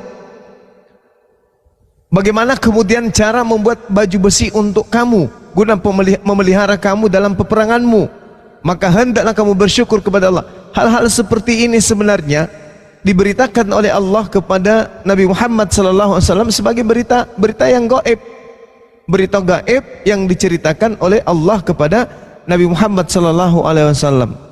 Jadi Anda diceritakan Nabi Daud itu seperti apa, diceritakan juga di Al-Quran. Hanya saja syariat yang datang kepada Nabi Daud itu berbeda dengan apa yang datang kepada kami Nabi Muhammad SAW untuk umat Islam. Karena Nabi Daud itu hanya untuk kaumnya. Seperti itu Bu Darni. Itulah makanya Bu Darni, kita izin boleh nambahin dikit nggak Bu Darni? bisa silakan. Kalau memang Al-Quran ngopi-ngopi atau mencomot-comot Alkitab, di Alkitab itu siapa yang pertama diciptain, Bu? Adam atau iblis? Tapi Al-Quran menjelaskan bahwa yang diciptakan itu siapa duluan. Habis itu siapa yang diciptakan pertama kali? Di Biblos nggak diceritakan, tapi di Al-Quran diceritakan. Habis itu Alkitab menceritakan bahwa Bahtera Nuh itu di Ararat, sementara kita ketemunya di judi. Al-Quran menceritakan di judi. Habis itu mengapa di Alkitab mengatakan bahwa Tuhan menindas wanita karena dosa Hawa? Al-Quran tidak melakukan hal yang sama. Habis itu di mana di Alkitab menceritakan soal Nabi Nuh, Nabi Suhaib, Nabi Haidir, Nabi Lukman? Itu nggak ada di Alkitab, Bu. Itu ngopi dari mana ya, Bu ya? Abis itu kalau mau cerita soal mencuri comot-comot ya, Bu ya, Syria 61 kitab, Protestan 66 kitab, Roman Katolik 73 kitab, Koptik 75 kitab, Krismatik 76. Ini kitab yang mana dimu yang mau dicocong? Saya nggak paham nih. Itu aja sih, Bu. Iya. Nah, kalau itu dari pihak kalian ya.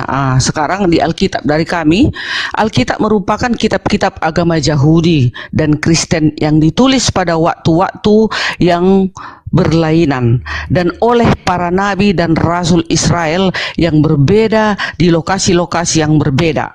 Umat Yahudi dan Kristiani atau Kristen memandang kitab-kitab dalam Alkitab sebagai hasil dari pengilhaman ilahi dan sebagai catatan geografi mengenai hubungan antara Allah dengan manusia. Teks-teks tersebut mencakup catatan-catatan sejarah yang berfokus pada teologi, himne, doa, amsal, perumpamaan, surat, epistola, terus nasihat, esai, puisi, dan nubuatan garis besar. Alkitab memuat firman Tuhan sejarah, strip peristiwa dari silsilah. Itulah isi dari apa? Dari Alkitab ini. Jadi memang bukan Allah yang mencatat Alkitab ini, tetapi itu tadi kan para rasul dan para orang-orang Yahudi pada masa itu dicatat. Nah, buku Taurat dan Zabur dan Taurat itulah harus ada itu. Makanya di dalam Alkitab tetap kami catat, baru kemudian Perjanjian Baru dan seterusnya. Nah, kalau memang Al-Quran juga penyempurna, seharusnya gitu juga. Ada kitab Zabur, ada kitab Tauratnya, ada kitab Injil, dan ada kitab Al-Quran. Nah, gitu dia. Kalau memang itu terakhir penyempurna, harusnya seperti itu. Jadi karena di Al-Quran dihilangkan semua. Nabi Yeremia, Yesaya, Mazmur itu yang paling utama. Mazmur itu Raja Daud, itu buku Daud itu Mazmur. Kalau Yeremia, Nabi Yeremia. Nah, kalau Yesaya itu Nabi Yesaya. Seharusnya ada dong di kitab Al-Quran itu. Ini kan nggak ada, berarti dikurangi. Berarti itu bukan Yahudi, penyempurna kan? Itu ya Nabi Yahudi, Bu, bukan Nabi. Ya, Nabi kita seluruhnya itu, Nabi seluruh umat manusia. Izin Bang Jibril. Gitu. Bukan hanya Nabi orang Izin Yahudi menambahkan kan? sedikit Bang Jibril. Izin Gurunda Zuma. Nabi kita semua itu, Nabi Yesaya, Nabi Yeremia, Nabi seluruh umat manusia. Pertama Nabi Allah kan gitu. Nah, kita harus mengetahui itu juga. Makanya di Nabi Yesaya itu mencatat disitulah terjadi kisah-kisah tentang penyaliban dan penyiksaan Yesus ada di kitab Yesaya. Makanya kitab Yesaya kan banyak kali isinya itu. Kenapa nggak ada di Al-Quran itu? Itu sekarang. Bu Darni, saya ingin coba sedikit menambahkan ya apa yang telah disampaikan Bang Zuma dan Bang Jibril. Jadi berbicara tentang Al-Quran ini, sudah disampaikan tadi oleh Gurunda Zuma bahwa itu murni pewahyuan dari Tuhan langsung kepada baginda Rasulullah Shallallahu Alaihi Wasallam melalui perantaraan malaikat Jibril secara berangsur-angsur. Jadi tadi Bu Dardi mengatakan jika memang Al-Quran itu adalah penyempurna, kenapa tidak ada mencatat kitab-kitab terdahulu? Padahal seperti Raja Daud itu adalah salah satu raja yang paling penting. Salah satu raja yang penting, kenapa tidak ada tercatat dalam Al-Quran? Jadi sedikit saya tambahkan Bu Darni, Al-Quran itu dikatakan penyempurna itu bukan berarti mencatat semua kitab yang telah dikeluarkan kepada nabi-nabi terdahulu. Tidak. Tetapi yang dimaksud dengan penyempurna kitab-kitab terdahulu itu adalah mencukupi atau tidak memberikan pertentangan dengan apa-apa yang telah diturunkan Tuhan kepada nabi-nabi yang terdahulu. Jadi kitab-kitab yang telah diturunkan Tuhan kepada nabi-nabi yang terdahulu tidak ada satupun yang bertentangan dengan Al-Quran. Nah, justru apa-apa yang tidak ada, permasalahan-permasalahan yang tidak ada di dalam kitab-kitab terdahulu itu yang dikemukakan oleh Al-Quran sebagai pelengkap dari kitab-kitab terdahulu. Jadi bukan berarti Bu Darni Al-Quran itu penyempurna kitab terdahulu, bukan berarti semuanya dicatat. Ya untuk apa lagi dicatat? Itu nggak ada gunanya dicatat lagi, karena masa dan keadaan itu sudah berubah. Tetapi masa dan keadaan itu berubah, Al-Quran datang bukan untuk merubah apa-apa yang telah diwahyukan Tuhan kepada nabi-nabi terdahulu. Nah, itu yang pertama. Kemudian yang kedua, saya tadi tertarik ya memberikan sanggahan kepada jawaban Bu Darni yang menyatakan bahwa Biblos itu atau Alkitab itu sendiri adalah penelitian terhadap sejarah. Betul demikian Bu Darni? Termasuk. Nah, jadi begini Bu Darni. Coba sekarang saya tanya dulu Bu Darni, definisi dari kitab suci yang diwahyukan Tuhan kepada para nabi dan rasul itu apa definisinya Bu Darni? Ya, penyampaian firman Tuhan dari Elohim kepada para nabi gitu. Nah, kemudian itu yang dicatat oleh para nabi dan rasul begitu? Iya. Nah, ya. Sekarang saya mau tanya ini Bu Darni, di dalam Alkitab itu sendiri ada dikenal dengan Codex Sinaiticus. Bu Darni pasti paham dengan itu. Ya. Yaitu sebuah naskah manuskrip lengkap perjanjian baru yang berasal dari abad keempat. Nah sekarang saya tanya Bu Darni, jika memang Alkitab itu dipercayai sebagai sebuah penelitian terhadap sejarah-sejarah pada masa lalu, saya mau tanya Bu Darni, itu Codex Sinaiticus itu yang meneliti siapa? Yang menulisnya siapa? Ya, para bapak gereja lah dan para orang Yahudi pada zaman itu. Ya, bisa nggak dispesifikkan siapa nama penulis? Nah, ini catatan Alkitab ya. Alkitab nanti kalau dibacakan panjang loh. Oh, Alkitab kanonik bervariasi tergantung pada tradisi ataupun kelompok sejumlah kanon Alkitab. Alkitab Ibrani dikenal dalam agama Yahudi dengan sebutan Tanak. Nah, perjanjian lama. Perjanjian baru merupakan sekumpulan tulisan karya para rasul yang diyakini sebagai para murid Yesus Kristus. Alkitab awalnya ditulis dalam bahasa Ibrani, kemudian diterjemahkan di dalam bahasa Yunani. Ada abad pertama, tulisan Yunani Kristen awal ini terdiri dari berbagai narasi, surat dan tulisan apokaliptik. Di antara dominasi Kristen terdapat beberapa perbedaan panjang sebetulnya. Nah itu di DM aja linknya Bu, ntar saya baca sendiri. Nah itu, jadi kan nanti kalau koneksi itu to the point aja. Tadi kan Bu Darni sudah mengatakan bahwa Codex Sinaiticus itu ditulis oleh bapak-bapak gereja. Bapak-bapak gereja, ya. Bisa nggak dikasih tahu satu aja deh di antara bapak-bapak gereja siapa nama penulis ini dari Codex Sinaiticus ini? Ada nggak satu nama yang bisa kita jadikan sebagai rujukan, sebagai data gitu? Nggak ada Bu, nggak ada Bu. Nggak ada itu sampai kiamat pun Bu Darni nggak akan ketemu. Nah, jadi pertanyaan saya gini Bu Darni, pertanyaan saya, bagaimana Bu Darni bisa meyakini suatu penelitian kan tadi sudah sepakat tuh bahwa Alkitab itu atau Biblos itu murni dari penelitian para rasul terhadap sejarah-sejarah di masa lalu. Nah, bagaimana Bu Darni bisa mempercayai suatu karya, suatu penelitian yang tidak jelas siapa yang menelitinya? Nah, bagaimana cara mempercayainya? Ya itu, Bu. Udah 2 menit ya, jangan dipotong ya. Ini begini. saya mau jawab untuk Bu Darni. Flash, Dana, OVO itu namanya e-money saja. Dengar, berbagai kalangan Kristen menyikapi Alkitab secara berbeda.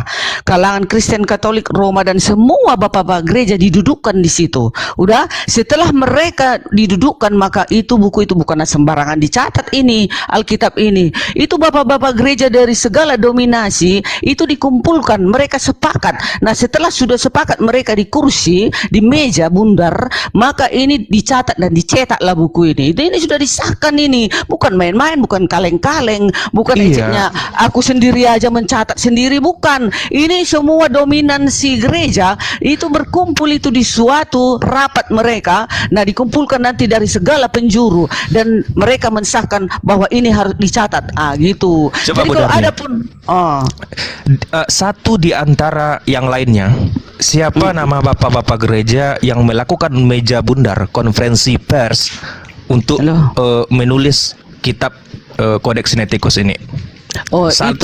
Satu aja di antara yang banyak itu. Saya tadi mendengar bahwa bapak-bapak gereja berkumpul di berbagai penjuru, kemudian untuk melakukan riset ya, lalu dicatat menjadi sebuah buku. Nah, satu aja deh namanya siapa?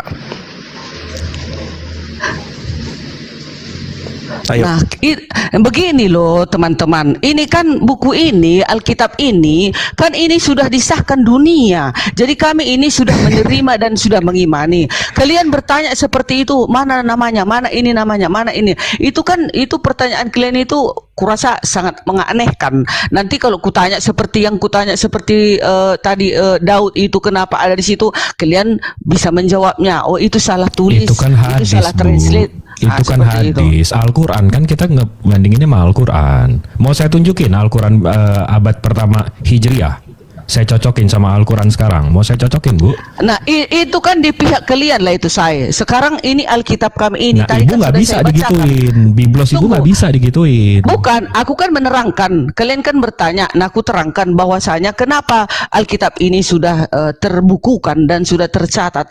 Ini sudah didudukkan semua para bapak-bapak gereja dan mereka sudah duduk di suatu tempat dan rapat mereka di suatu tempat dan dikumpulkan dan dari berbagai dominasi Kristen.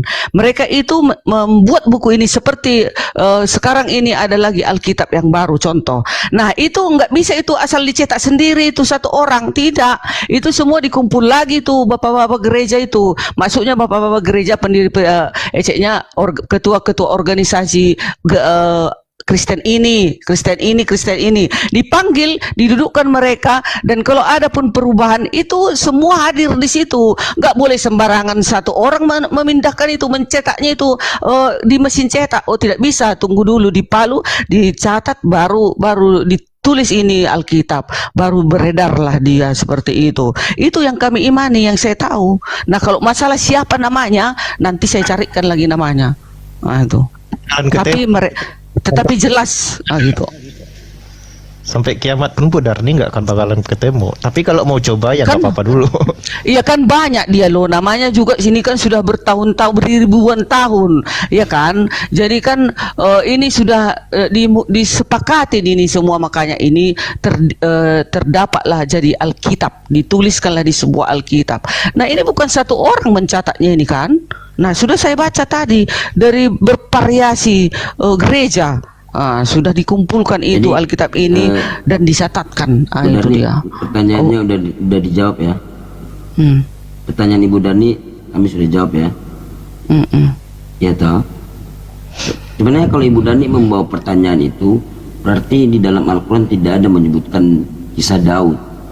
Ternyata banyak di dalam Al-Quran menceritakan tentang Daud. Quran surat As-Saba ayat 10, Quran surat Al-Anbiya ayat 80, Quran surat Al-Imran ayat 191, Quran surat Al-Hajj ayat 73 banyak sekali menceritakan tentang, malah di situ menceritakan tentang baju apa namanya baju besi gitu loh. Nah, di dalam Al-Quran surat Yusuf ayat 111 di situ Allah berfirman, sesungguhnya pada kisah-kisah mereka itu terdapat pengajaran bagi orang-orang yang mempunyai akal. Al-Quran itu bukanlah cerita yang dibuat-buat, akan tetapi membenarkan kitab-kitab sebelumnya dan menjelaskan segala sesuatu dan sebagai petunjuk dan rahmat bagi kaum yang beriman. Nah, di dalam Quran surat Al-Ghafir ayat 78 di sini Allah menceritakan sebagian dari nabi-nabi dan rasul dan sebagian tidak diceritakan gitu loh. Nah, kalau ibu membawa narasi, sebenarnya ibu membawa tentang Nabi Daud tadi, padahal banyak di dalam Al-Quran. Sekarang pengajaran Nabi Daud ini di dalam Mazmur 5, 7, dan 8, Mazmur 138 nomor 2 dikerjakan Kristen atau enggak itu? Dia sujud mengarah ke arah bait.